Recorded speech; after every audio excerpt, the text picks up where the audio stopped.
Hello student. आज का फिर से हम लोग आमने सामने है एक बहुत ही इम्पॉर्टेंट टॉपिक के लिए, जिसका नाम है search for the genetic material. Search for the genetic material, ठीक है। तो सबसे पहले हम लोगों ने पढ़ा था कि डीएनए को डिस्कवर करने वाले कौन थे। फ्रेडरिक माइस्टर थे। फ्रेडरिक माइस्टर जिन्होंने न्यूक्लियस में एक सब्सटेंस को डिस्कवर किया जिसका नाम उन्होंने रखा था न्यूक्लियन, ठीक है। ये काम एक तरफ हो रहा था, दूसरे तरफ जो है ग्रिगर जोहान मेंडल जो थे वो इनहेरिटेंस के बारे में बता रहे थे कि कोई फैक्टर है जो कैरेक्टर को ट्रांसमिट करता है एक जनरेशन से दूसरे जनरेशन में। लेकिन ना तो आपको फ्रेडरिक माइस्टर को पता था, ना तो मेंडल साहब को पता था, किसी को नहीं पता था कि एक्चुअल में कौन सा मॉलिक्यूल है जो कैरेक्टर को, जो जीन को ट्रांसफ़र करता है one generation to another generation. आखिर वो मॉलिक्यूलर लेवल पे क्या है। कोई फैक्टर है, वो फैक्टर प्रोटीन भी हो सकता था, वो फैक्टर आरएनए भी हो सकता था, वो फैक्टर डीएनए भी हो सकता था। कोई मतलब कंफर्मेशन नहीं था कि आखिर वो जो न्यूक्लियन है वो एक्चुअल में क्या है, वो कैरी कर रहा है या नहीं कैरी कर रहा है। तो इस तरह के बहुत सारे क्वेश्चंस थे जो लोगों के दिमाग में चल रहे थे, जो साइंटिस्ट लोग थे उनके दिमाग में चल रहे थे।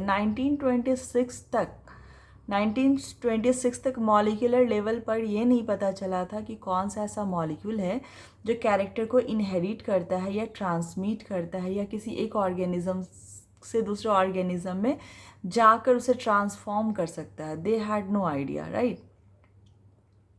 तो इस स्टडी को कंप्लीट करने के लिए आए हमारे सामने फ्रेडरिक ग्रिफिथ, और उन्होंने एक एक्सपेरिमेंट परफॉर्म किया जिससे बहुत हद तक क्लियर हुआ। लेकिन फिर भी एक क्वेश्चन रह गया, आखिर कौन, डीएनए, आरएनए या प्रोटीन। तो ग्रिफिथ साहब तो इसका एग्जैक्ट आंसर नहीं दे पाए, बट उन्होंने एक एक्सपेरिमेंट किया जिस एक्सपेरिमेंट ने हम लोगों को इस आंसर के बहुत क्लोज मतलब लेकर आया कि नहीं, ये मॉलिक्यूल है जो कैरेक्टर को ट्रांसमिट करता है। तो अब हम लोग बात करते हैं कि जो फ्रेडरिक ग्रिफिथ थे उन्होंने कौन सा एक्सपेरिमेंट किया था, ठीक है। तो मैं आपको थोड़ा सा बोर्ड पे जो उन्होंने दिया उसको हम लोग बोलते हैं ट्रांसफॉर्मिंग प्रिंसिपल। अगर आपसे पूछा जाएगा ट्रांसफॉर्मिंग प्रिंसिपल किसने दिया था, तो आप याद रखेंगे 1928 में फ्रेडरिक ग्रिफिथ ने दिया था। जिन्होंने एक बैक्टीरिया पे काम किया था, एक बैक्टीरिया के साथ उन्होंने एक्सपेरिमेंट किया था जिसका नाम है स्ट्रिप्टोकोकस निमोनियाई। आप सभी को पता है कि निमोनिया कॉजिंग बैक्टीरिया है स्ट्रिप्टोकोकस निमोनिया। निमोनिया में क्या होता है, लंग डिजीज़ होता है, लंग प्रॉब्लम होता है, इससे डेथ भी हो सकती है अगर प्रॉपर ट्रीटमेंट ना हो पाया तो बैक्टीरिया उन्होंने सेलेक्ट किया था स्ट्रिप्टोकोकस निमोनियाई। अब सोचो, एक बैक्टीरिया जो निमोनिया काउज करता था, उन्होंने इस बैक्टीरिया को क्या किया, एक माइस की बॉडी में इंजेक्ट कर दिया, ठीक है। और वो माइस बेचारा डेड हो गया, मर गया, किल हो गया, ठीक है। फिर एक उसी स्ट्रेप्टोकोकस निमोनियाई को उन्होंने, उसकी एक कॉलोनी को उन्होंने फिर से माइस में इंजेक्ट किया, बट वो माइस जो है वो मरा नहीं, वो जिंदा रहा, ठीक है, लाइव रहा। तो अब ये बात, क्वेश्चन ये है कि आखिर एक ही बैक्टीरिया ऐसा दो दो इंसिडेंट कैसे कॉज कर सकता है, एक में डेथ हो जा रही है माइस की, दूसरे में डेथ नहीं हो रही है।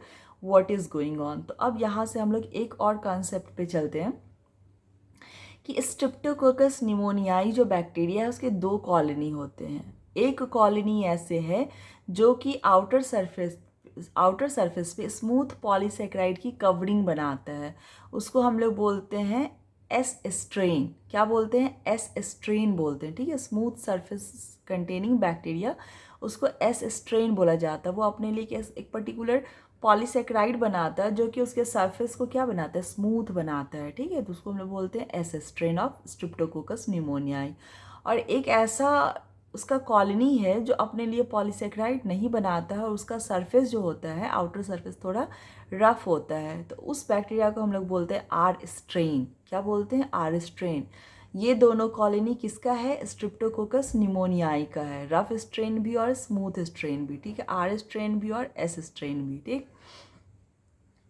अब आपको ये पता होना चाहिए कि एस स्ट्रेन जो है वो लीथल टू माइस है। मतलब ये कि अगर एस स्ट्रेन को तुमने इंजेक्ट कर दिया माइस में तो उसकी डेथ हो जाएगी। बट अगर तुमने आर स्ट्रेन को इंजेक्ट किया माइस में तो वो डेथ उसकी नहीं होगी, वो लाइव रहेगा, अलाइव रहेगा। ठीक है, कौन? माइस। आर स्ट्रेन जो है लिथल नहीं है, वो डेथ काउजिंग नहीं है, but S strain death causing है। तो 2 एक्सपेरिमेंट तो उन्होंने चुटकी बजा के कर दिया। एक कॉलोनी उन्होंने एस स्ट्रेन का डाला, दूसरा कॉलोनी उन्होंने आर स्ट्रेन का डाला। एस स्ट्रेन वाले जो माइस थे वो मर गए, आर स्ट्रेन वाले माइस थे उनकी डेथ नहीं हुई। Is that clear? यहाँ तक समझ में आया? अब उन्होंने थर्ड एक्सपेरिमेंट किया। थर्ड एक्सपेरिमेंट में क्या किया उन्होंने कि इनको ये समझ में आ गया कि स्मूथ वाला जो स्ट्रेन है अगर उसको हम माइस में इंजेक्ट करेंगे तो माइस बेचारा किल हो जाएगा, डेथ हो जाएगी उसकी। तो एक काम किया उन्होंने, उस एस स्ट्रेन वाले बैक्टीरिया को ही पहले हीट करके किल कर दिया। हीट करके किल कर दिया किसको? एस स्ट्रेन वाले बैक्टीरिया को, स्मूथ पॉलीसेकेराइड वाले बैक्टीरिया को। Is that clear? तो जब वो किल हो गया फिर से उसने उस किल्ड एस स्ट्रेन बैक्टीरिया को माइस में इंजेक्ट किया, और जब उसने हीट किल्ड एस स्ट्रेन को माइस में इंजेक्ट किया तो उन्होंने देखा कि माइस जो था उसकी डेथ नहीं हुई, he was alive, that was alive, right, those were alive. तो उनको लगा अरे एस स्ट्रेन वाले अगर बैक्टीरिया को अगर किल करके दे दिया जाए माइस में तब वो उसको डेथ नहीं काउज करता, आर स्ट्रेन डेथ नहीं काउज करता। क्या किया जाए? एक बार करते हैं क्या, हीट किल्ड एस स्ट्रेन को भी डालते हैं और आर स्ट्रेन को भी डालते हैं, और उन्होंने बस ऐसे ही आउट ऑफ क्यूरियोसिटी इस एक्सपेरिमेंट को कर डाला। एस स्ट्रेन और आर स्ट्रेन को क्या किया उन्होंने? एस स्ट्रेन को किल कर दिया, हीट किल कर दिया, और आर स्ट्रेन तो डेथ काउज ही नहीं करता था। दोनों को मिक्स करके उन्होंने माइस को इंजेक्ट कर दिया, और क्या रिजल्ट मिला? बेचारे माइस की डेथ हो गई। ही वॉज शॉक्ड कि ऐसा कैसे हुआ, स्मूथ वाले को तो किल करा हुआ था, हीट किल किया हुआ था, और आर स्ट्रेन वाले तो किल ही नहीं करता माइस को, फिर कैसे मर गए चूहे जो है, माइस की डेथ कैसे हो गई? तो उन्होंने एक कंक्लूज़न निकाला, कुछ तो ऐसा मॉलिक्यूल था जो कि एस स्ट्रेन से आर स्ट्रेन में गया और आर स्ट्रेन को इसने ट्रांसफॉर्म कर दिया, उसके फॉर्म को उन्होंने चेंज कर दिया। किससे गया? एस स्ट्रेन से गया जो ऑलरेडी हीट किल्ड था, बट कुछ ऐसा मॉलिक्यूल है जो किस में गया? आर स्ट्रेन में गया, और उसने आर स्ट्रेन को ट्रांसफॉर्म कर दिया, ऐसा बना दिया कि आर स्ट्रेन ने क्या किया? स्मूथ सरफेस वाले पॉलीसेकेराइड को बना दिया, जिससे माइस की डेथ हो गई। तो उनको एक चीज़ तो समझ में आया, कोई मॉलिक्यूल है जो पास हुआ और उसने दूसरे सेल को क्या कर दिया? ट्रांसफॉर्म कर दिया।